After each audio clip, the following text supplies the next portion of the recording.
சிறகடிக்க ஆசை சரியில்ல. அடுத்த வர எபிசோட்ல முத்து இருந்துட்டு ரோகிணிய பத்தின விஷயத்த வீட்ல எல்லார்கிட்டயும் சொல்றாங்க. இத கேட்டோன்னே விஜயா இருந்துட்டு இவன் சொல்றது எல்லாமே உண்மையா அப்படின்னு சொல்லிட்டு ரோகிணி கிட்ட கேட்கவும், ரோகிணி இருந்துட்டு என்ன முத்து எதுக்காக இல்லாதும் பொல்லாதும் இப்படி என் மேல அபாண்டமா பழி போட்டுட்டு இருக்கீங்க. என்ன இதெல்லாம் அப்படின்னு சொல்லிட்டு நம்ம ரோகிணி நாடகம் ஆடிட்டு இருக்காங்க.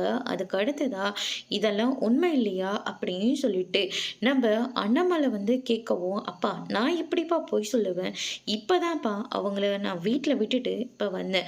அது மட்டும் இல்லை, அவங்க மந்த்லி ஒரு 2-3 தடவை இங்கே வந்துட்டு தான் போவாங்க. வேணும்னா நான் அவங்கள இங்கே வர சொல்கிறேன், பார்க்குறீங்களா அப்படின்ற மாதிரி நம்ம கிருஷை கூப்பிட்ட கேட்டாவே அவனே எல்லா விஷயத்தையும் சொல்லிடுவான்.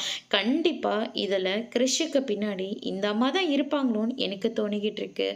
மீனா உனக்கு எதனா சந்தேகமாக இருக்கா சொல்லு மீனா அப்படின்னு சொல்லிட்டு முத்து சொல்லவும், அதுக்கு அடுத்ததா மீனா இருந்துட்டு இதுக்கு மேலே விட்டா ரோகிணியை பற்றின விஷயம் வெளியில் வரப்போகிறது கிடையாது, அதனால் பேசாம நாமளே உண்மையை சொல்லிடலாம் அப்படின்னு சொல்லிட்டு உங்களுக்கு தெரியறதுக்கு முன்னாடி எனக்கே இந்த விஷயம் தெரியும்னு சொல்லிட்டு மீனா சொல்லவும் மொத்த பேருமும் ஷாக் ஆகுறாங்க. என்ன சொல்கிறோமா அப்படின்னு சொல்லிட்டு அண்ணாமலை கேட்கவும், நம்ம தீபாவளிக்கு ஊருக்கு போயிருந்தோம்ல, அங்கே என்ன நடந்துச்சுன்னு தெரியுமா அப்படின்னு சொல்லிட்டு நடந்த எல்லா விஷயத்தையும் மீனா சொல்கிறாங்க. இதை கேட்ட உடனே மொத்த பேரும் ஷாக் ஆகுறாங்க. அதோட இன்னைக்கான ப்ரோமோ முடிச்சிருக்காங்க.